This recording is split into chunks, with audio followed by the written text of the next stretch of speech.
Hi, hello, welcome to my YouTube channel. Subscribe, guys, must. बिस्मिल्लाहिर्रहमानिर्रहीम। शुरू अल्लाह के नाम से जो बड़ा मेहरबान और निहायत रहम करने वाला है। अस्सलाम वालेकुम रहमतुल्लाहि व बरकातुहू।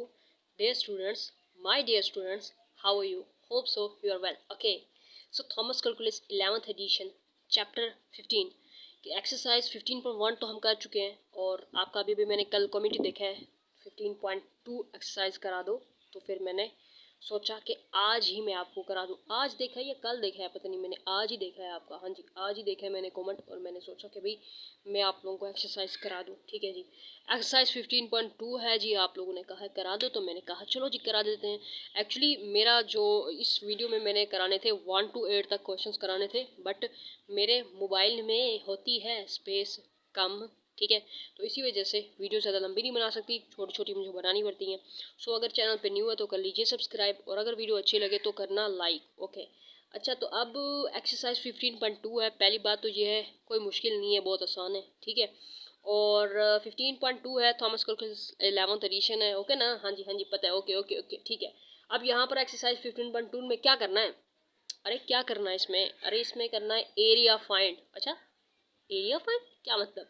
Area bye double integration. क्या डबल इंटीग्रेशन एरिया? अरे यार डबल इंटीग्रेशन भी है, एरिया भी है। हाँ हाँ, कुछ इस तरह से ही है। ठीक है, अब यहाँ पर हम देख लेते हैं डेफिनेशन के एरिया की, आपकी बुक में दी हुई है। ठीक है, ये है the area of a closed या bounded plane region R is, यानी कि ये जैसे कि है, ये जो है ये डॉटेड शो कर रहे हैं कि ये एरिया है। ठीक है, ये डॉट डॉट डॉट शो कर रहे हैं एरिया को। ठीक है, इस जगह के एरिया। ओके, एक्स की वैल्यू है 0 to 2 तक है, और वाई की देखो तो 0 to 2 तक है। यहाँ पर बन रहा है आपका एरिया। ठीक है, अब यहाँ पर हमारे पास एरिया है और डबल इंटीग्रेशन है। ठीक है ना। अच्छा, फिर क्या करना है? अब हमें जो सवाल दिया जाएगा ना, जैसे कि क्वेश्चन नंबर 1 है, इसमें देखें ये जो सवाल नंबर 1 है ना, इसमें कहता है द कोऑर्डिनेट एक्सिस। आपको कह रहा है the coordinate axis and the line. आपको सिर्फ और सिर्फ ये सवाल है एक लाइन का जो कि बताया हुआ है, इसमें सिर्फ आपको कोऑर्डिनेट एक्सिस की बात कर रहा है। आपने क्या करना है, ये बनाना है जी ग्राफ। इसमें कोऑर्डिनेट एक्सिस लेने हैं एक्स एंड वाई। ठीक है, उसके बाद आपको सवाल में दी गई है लाइन, एक लाइन दी गई है x plus y is equal to 2। इस लाइन दी गई है, इसको देखते हुए हमने क्या करनी होगी, डबल इंटीग्रेशन करनी है ना। तो उस डबल इंटीग्रेशन की जो लिमिट है उसको फाइंड करना है। इसी क्वेश्चन को देखते हुए इस क्वेश्चन में दिए गए हैं एक्सिस, कोऑर्डिनेट एक्सिस, जो कि हमने एक्स एंड वाई बना ली है। फिर उसके बाद हमें दी गई है line x plus y is equal to 2। ये जो लाइन दी गई है, ठीक है, इसको क्या बोलते हैं, x plus 2 is equal to 2। ये इक्वेशन है, ये क्या है, लाइन है। ठीक है, ओके, ये लाइन इक्वेशन है। अब इसको देखते हुए हमने क्या करनी है, लिमिट्स को फाइंड करना है। ठीक है, और इसी को देखते हुए हमने ग्राफ भी बनाना है। तो बहुत ही आसान है। कैसे कि यहाँ पर हमें जो दी हुई है ना x प्लस वाई, यानी x भी इक्वल टू 2 है, y भी इक्वल टू 2 है। ठीक है, तो मैंने ग्राफ में भी क्या किया है, ये x एक्सिस पे 1 2 वैल्यूज ली हैं, y एक्सिस पे भी 1 2 वैल्यूज ली हैं। x भी इक्वल टू 2 है, तो फिर y भी इक्वल टू 2 है। तो भाई 0 to 2 तक एक्स एक्सिस के लिए भी, ठीक है, एक्स भी इक्वल टू 2 तक है, वाई भी इक्वल टू 2 तक है। तो यहाँ से यहाँ तक मैंने क्या बना दिया, इसका एरिया बना दिया है। ठीक है, इसको, इस इक्वेशन को देखते हुए मैंने इस ग्राफ को बनाया है। अब जो लिमिट्स फाइंड करनी है, अब देखें यहाँ पर मैं x की वैल्यू लेती हूँ तो x मेरे पास हो जाएगा equal to 2 minus y. Y की वैल्यू लेती हूँ तो y equal to 2 minus x हो जाएगा। बस ये क्या किया है, ये भाई ये लिमिट ही तो हमने फाइंड की है। और क्या किया है, ये लिमिट फाइंड कर लिया, समझो हमने कैसे। ये देखें, अब यहाँ पर हमें सबसे पहले जो है यहाँ पर एक लिमिट उसने क्वेश्चन में दी गई है, वो ये है कि x is equal to 0 and 2। ठीक है, यहाँ पर उसने कहा x इज इक्वल टू 2 है, तो x इज इक्वल टू 2 है, 0 to 2 है, तो 0 to 2 लिमिट ऑलरेडी दी हुई थी इस इक्वेशन से। इसी तरह से y के लिए भी उसने कहा y इज इक्वल टू 2 है, यानी कि y जो है 0 to 2 है। तो यहाँ पर y की भी लिमिट उसने दी हुई थी जो कि हमारे पास थी 0 to 2। ये तो हमने इस इक्वेशन के थ्रू ये लिमिट दी हुई थी, ये वाली हमने फाइंड की है, ये दोनों। अब यहाँ पर मैंने क्या किया, 0 से 2 माइनस वाई फाइंड किए यहाँ पर। ठीक है, x, और यहाँ पर y के लिए 0 to 2 माइनस एक्स, ये हमने फाइंड किया है। ठीक है, ये दी गई थी x और y की, ये हमने निकाली है। अब देखें सवाल में इसको हल कैसे करना है। अब ये देखें हमने क्या करना है, डबल इंटीग्रल, एक ये वाला जो है ना, ये जो इंटीग्रल है डी वाई का है, ये वाला जो है ये डी एक्स का है। अब यहाँ पर डी एक्स के लिए जो मैंने यहाँ पर इंटीग्रल पे लिमिट पुट की है वो कौन सी पुट की है, ये वाली, यानी कि ये अगर मैं एक्स की ये वाली वैल्यू को लिमिट को पुट करती हूँ, ठीक है, तो y के लिए मुझे ये वाली पुट नहीं करनी होगी, y के लिए ये वाली पुट करनी होगी जो मैंने बाद में निकाली है। अगर y के लिए जो पहले से गिवन थी ये वाली मैं पुट करती हूँ तो x के लिए ये वाली नहीं पुट करूंगी, बल्कि बाद में जो मैंने निकाली ये वाली ये पुट करूंगी, ठीक है। अब यहाँ पर एज इट इज मेरे पास थी डी एक्स की वैल्यू लिमिट 0 to 2 तक, वो मैंने यहाँ पर 0 to 2 लिमिट पुट कर दी है। अब दूसरे इंटीग्रल में मैंने y की ये वाली नहीं बल्कि ये वाली पुट की है लिमिट, ठीक है, 0 to 2 माइनस एक्स। ओके, तो ये इंटीग्रल है dy का, ये इंटीग्रल है dx का, ठीक है। अब हमने सबसे पहले इसको इंटीग्रेट करना है, इसका जो आंसर आता है फिर इसके साथ इंटीग्रेट। अब ये देखिए ये d इसके साथ इंटीग्रल के साथ हो जाता है कैंसिल, बाकी आपके पास बचता है y। Okay, 0 and 2 minus x limit put की, अपर लिमिट पुट करेंगे, फिर माइनस लोअर लिमिट तो 0 है, 0 को लिखा ही नहीं मैंने, ठीक है, बाकी ये आ जाता है। अब इसको इंटीग्रेट करेंगे तो ये d के साथ कैंसिल, बाकी आपके पास 2x, फिर माइनस d के साथ कैंसिल, x का स्क्वायर हो जाएगा बटे 2 हो जाएगा, ठीक है। तो उसके बाद लिमिट जैसे पुट की है तो हमारे पास ये 2 आंसर आके आता है। अच्छा, अब यहाँ पर देखें डबल इंटीग्रल था, dy था, dx था, अगर हम डबल इंटीग्रल में यहाँ पर dx लिखते हैं और यहाँ पर dy लिखते हैं तो कैसे होगा। देखें अब यहाँ पर ये dx के लिए ये है, dy के लिए ये है, तो ये dy के लिए मैं लिमिट लिखती हूँ 0 to 2, फिर उसके बाद dx के लिए मैंने लिमिट कौन सी लिखनी होगी, ये वाली 0 to 2 माइनस y। तो ये वाली जो लिमिट इंटीग्रल है dx के लिए, ये वाला जो है dy के लिए। अब पहले इसको मैंने सॉल्व किया, उसके बाद मैंने इसको सॉल्व किया तो आंसर मेरा दोनों का सेम आता है। यहाँ पर डबल इंटीग्रल है dy dx के थ्रू अगर मैं सोल्व करूँ तो भी सेम आंसर, अगर यहाँ पर मैं dx dy के थ्रू सोल्व करूँ तो भी same answer. Hope so question number 1 समझ आया होगा। जैसे ही हम क्वेश्चन नंबर 2 की जानिब आएंगे, 3 की जानिब आएंगे, तो ये जो प्रोसेस है ये आपको समझ आता रहेगा कि किस तरह से क्वेश्चन दिया जाता है, किस तरह से क्वेश्चन को समझा जाता है, किस तरह से उस क्वेश्चन में लिमिट दी जाती है और किस तरह से हम खुद लिमिट को फाइंड करते हैं और किस तरह से हमने ग्राफ को बनाना है और किस तरह से हमने इसमें डबल इंटीग्रल में लिमिट्स को पुट करना है। अब बारी आती है मेरे प्यारे स्टूडेंट्स क्वेश्चन नंबर 2 की। तो मगरिब की अजानें भी हो रही हैं, तो मगरिब की अजान को हो जाने देते हैं, उसके बाद हम क्वेश्चंस को सॉल्व करते हैं, नमाज भी अदा करनी है। डियर स्टूडेंट्स, इस क्वेश्चन नंबर 2 के बारे में ओवरव्यू देखिए क्या है ये, इसको समझें। अब यहाँ पर आपको जो लाइंस दी गई है ना, x is equal to 2, y is equal to 2x and y is equal to 4, बस और कुछ भी नहीं है, इसमें लाइंस दी गई हैं, ठीक है। अब आपने सबसे पहले एक्स वाई कोऑर्डिनेट्स ले लेना है, उसके बाद आपको जो इक्वेशन लाइंस दी जाती है ना, x is equal to 0, y is equal to 2x and y is equal to 4, तो आपने ये कंसीडर करना है कि ये जो आपको इक्वेशन लाइंस दी जाती हैं इसमें ऑलरेडी लिमिट्स होती हैं, लेकिन फिर भी हमें दोबारा फाइंड करनी होती हैं। कैसे? अब यहाँ पर कैसे लिमिट मौजूद है वो ये देखें कि यहाँ पर हम देखें आपके पास जो लिमिट दी जाती है, ये देखें उसने कहा x इज इक्वल टू 0, तो यहाँ पर देखें x एक्सिस पर ये 0 पर ही है। उसने कहा y is equal to 2x and y is equal to 4, तो मैंने y एक्सिस पर, उसने कहा y इज इक्वल टू 4, तो मैंने y एक्सिस पर 1 2 3 4 क्या कर रही है, वैल्यूज ली हैं। उसने कहा है कि x जो है वो 0 है, तो मैंने यहाँ पर 0 कर दिया। उसने कहा y इज इक्वल टू 4 है, तो फिर मैंने ऐसे करके ना ऐसे कर दिया, ठीक है, यानी यहाँ पर मेरा एरिया बन गया।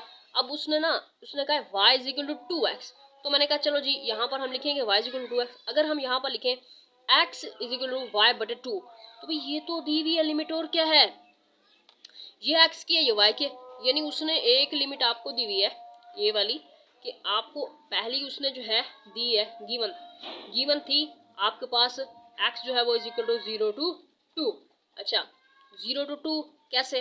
अब यहाँ पर हमारे पास इसको तो देखो फाइंड कर लिया हमने 0 to y बटे 2, ठीक है, और इसको भी देखो हमने कैसे किया y is equal to 2x and 4, ठीक है। इसको हम अंडरस्टैंड करते हैं कि कैसे मैंने किया है। देखिए अब ना उसने इसको जो है ना, इसको तो मैंने इस तरह से लिख दिया है y is equal to 2x and x is equal to y बटे 2। ये जो लिमिट है ना ये मैंने खुद निकाली है, ठीक है, ठीक है। ये जो लाइन दी गई थी ना इसको देखकर हमने ये निकाल ली है। ओके, तो अब ये देखें y is equal to 2x है, y इज इक्वल टू 4 है, ऐसे है कि नहीं है, ठीक है। तो हमने क्या करना है, इनको कंपेयर करना है। जैसे मैंने कंपेयर किया तो 2x इज इक्वल टू 4 हो गया। फिर यहाँ से मैंने x इज इक्वल टू 2 निकाला है। तो भाई यहाँ पर एक तो x इज इक्वल टू 0 था, एक तो x इज इक्वल टू 2 मैंने निकाला, तो x की जो है वो 0 to 2 लिमिट हो जाएगी। अब y के लिए जो देखो, y के लिए गिवन था y इज इक्वल टू 4, तो हम बोलेंगे 0 to 4 y के लिए लिमिट थी। अब जो और निकाली है ये वाली, इसके लिए देखें तो अब यहाँ पर था हमारे पास x इज इक्वल टू, अब यहाँ पर मेरे पास है y बटे 2, तो ये हमेशा हमारे पास ये जो है यहाँ पर हम 0 लिखेंगे, यहाँ पर y बटे 2 लिखेंगे, और यहाँ पर y is equal to 2x 4 है ना, हमने यहाँ पर 4 क्यों नहीं लिखा, यहाँ पर 2x क्यों नहीं लिखा, ठीक है। अब यहाँ पर हमने इसलिए क्योंकि ये हमारा पोर्शन जो होता है ये हमेशा x एक्सिस के लिए, और ये हमेशा हमारे y के वैल्यू होता है, ये x के लिए ये y के लिए होता है, ठीक है। तो इसलिए यहाँ पर 2x आएगा, यहाँ पर 4 आएगा, ठीक है। y के लिए एक तो ये वाले हमने फाइंड किया, यहाँ पर आ जाएगी, और दूसरी ये गिवन थी जो कि हमने यहाँ पर लिखी है, ठीक है ना। तो देखें, होप सो ये अंडरस्टैंड हो गया होगा। अब दोबारा देखें, अब क्योंकि मैं अगर ये वाली लिखती हूँ ना x के लिए अगर मैं लिखती हूँ 0 to 2, ठीक है, लिमिट पुट करती हूँ x के लिए 0 to 2 वाली लिमिट पुट करती हूँ, तो y के लिए ये वाली पुट नहीं होगी, बल्कि y के लिए ये वाली पुट होगी। अगर मैं लिखती हूँ y के लिए ये वाली, ठीक है, लिमिट पुट करती हूँ मैं dy के लिए ये वाली 0 to 4, तो x एक्सिस के लिए बच्चे ये वाली नहीं होगी, बल्कि ये वाली जो हमने बाद में फाइंड की, ठीक है ना। अब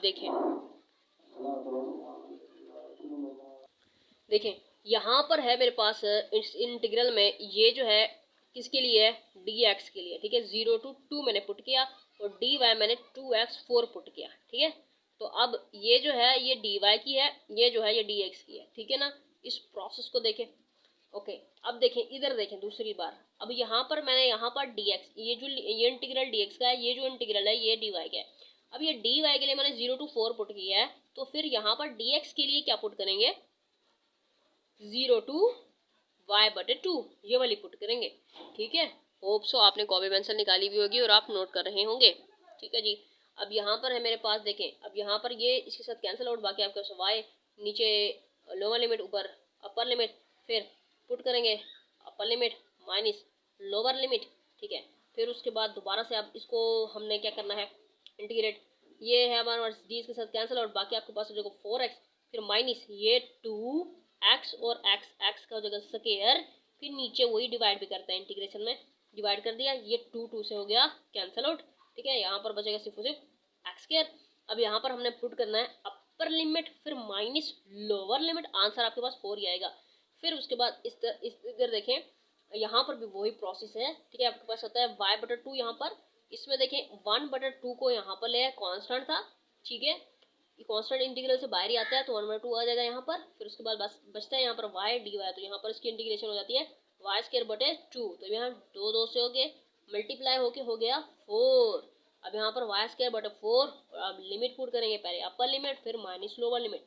लोअर लिमिट तो होती है भाई 0 ऊपर 0 है नीचे 4 है, क्या हो जाएगा 0 हो जाएगा ना, होल टर्म 0। अब यहाँ पर हमारे पास होता है, यहाँ पर है 4 ज़रब 4 कितना होता है 4 मल्टीप्लाई 4, तो 4 का स्क्वायर है तो 4 मल्टीप्लाई 4 16, ठीक है।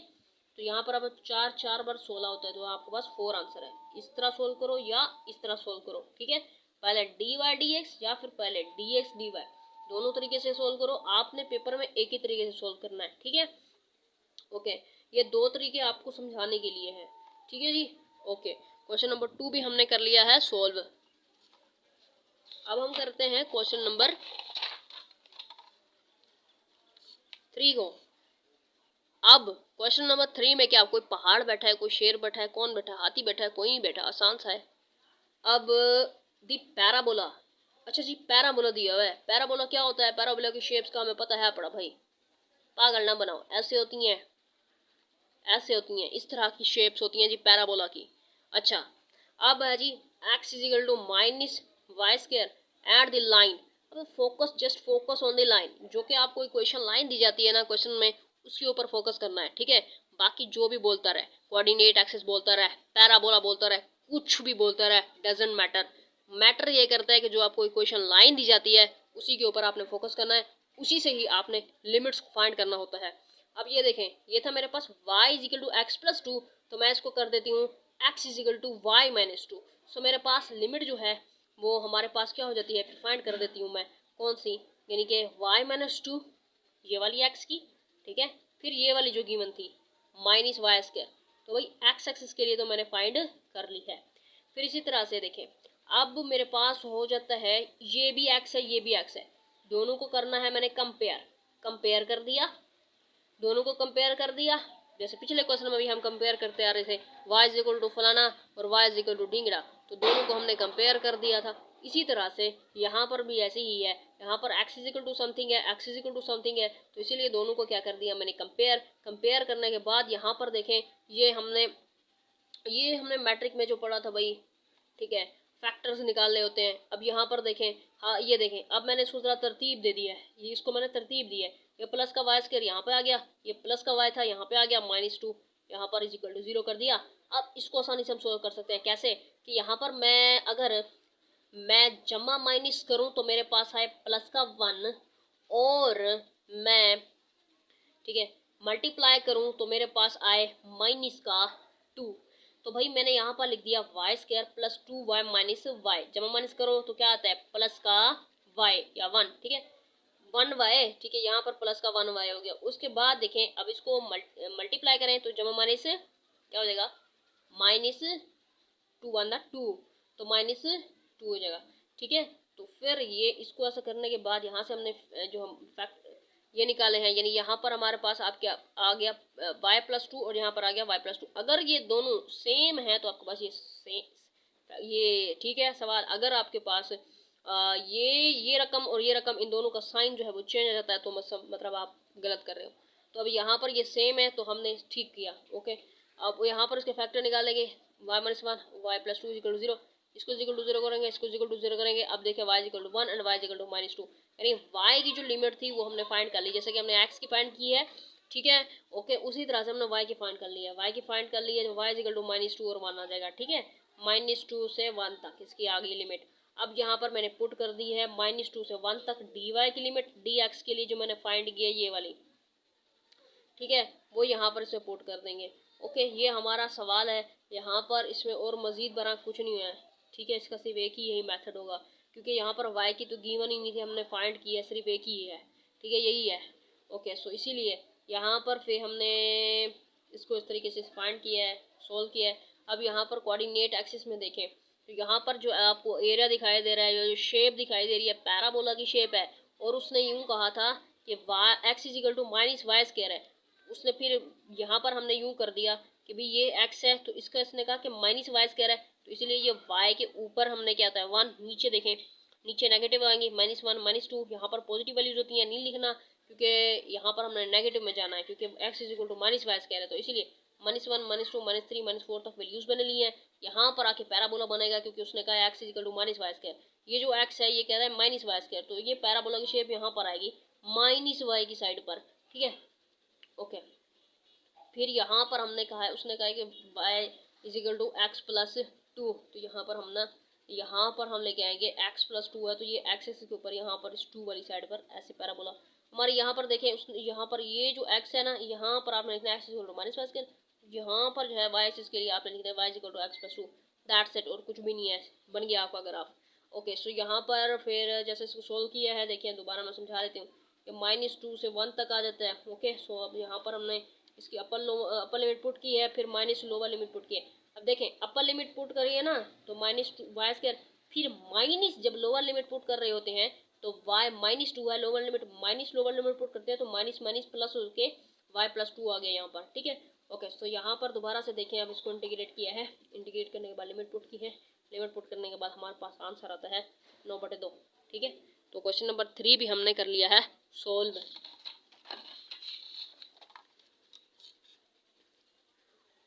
हो कूदा पहाड़ निकला चूहा, होता है क्या ऐसा, होगा होगा, ओके। क्वेश्चन नंबर 4, अच्छा अब है मेरे पास दी पैराबोला, इसमें भी वही है जैसे क्वेश्चन नंबर 3 था वैसे ही है।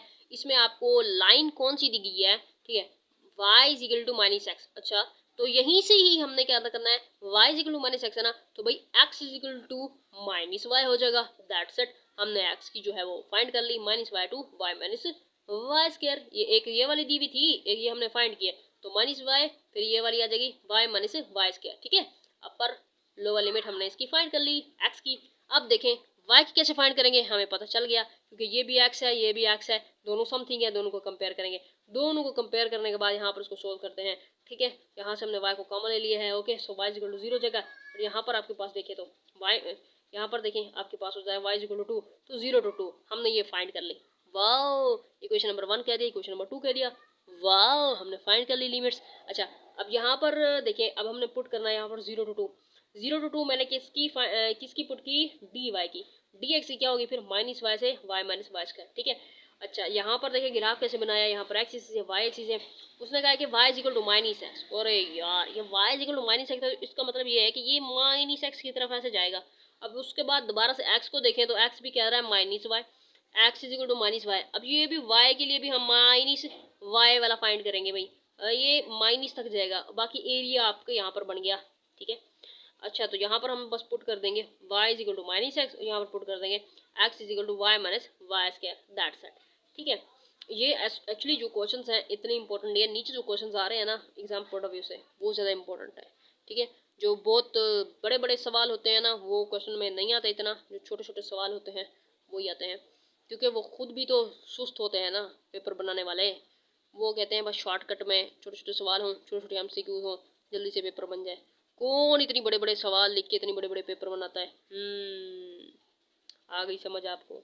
अच्छा ओके, सो यहाँ तक आपने क्या कर दिया, इसमें आपने ये देखें, यहाँ पर आपने इसमें इसको हल किया, आसान है, आपको इंटीग्रेशन आती है। ये देखें, ये डी के साथ कैंसिल आउट हो गया, बाकी आपके पास एक्स अपर लिमिट पुट किया, फिर माइनस लोअर लिमिट पुट किया, तो इसे माइनस माइनस प्लस का वाई आ जाता है यहाँ पर।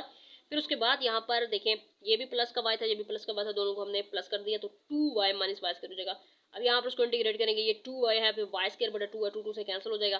फिर यहाँ पर आपके पास बचेगा वाई स्क्वायर, फिर माइनस ये आ जाएगा वाई की क्यूब बटे 3। ठीक है, फिर उसके बाद यहाँ पर अपर लिमिट पुट की, फिर माइनस लोअर लिमिट पुट करेंगे। लोअर लिमिट हमारे पास होती है 0, पूरी रकम को कर देते हैं 0, इसलिए हम यहाँ पर लिख देते हैं 0। यहाँ पर एलसीएम लिया तो हमारे पास आता है 4/3 बोलूँ या 3 बोलूँ, 4/3 बोलूँ या 3 बोलूँ, अरे बोलो जो बोलना है। 4/3, अरे नहीं 4/3, अरे नहीं 4/3, अरे नहीं 4/3, अरे नहीं 4/3। ओहो, जो भी बोलो मर्जी है। इंशाल्लाह मिलेंगे नेक्स्ट वीडियो में, मुझे दीजिए इजाज़त, अल्लाह हाफिज़।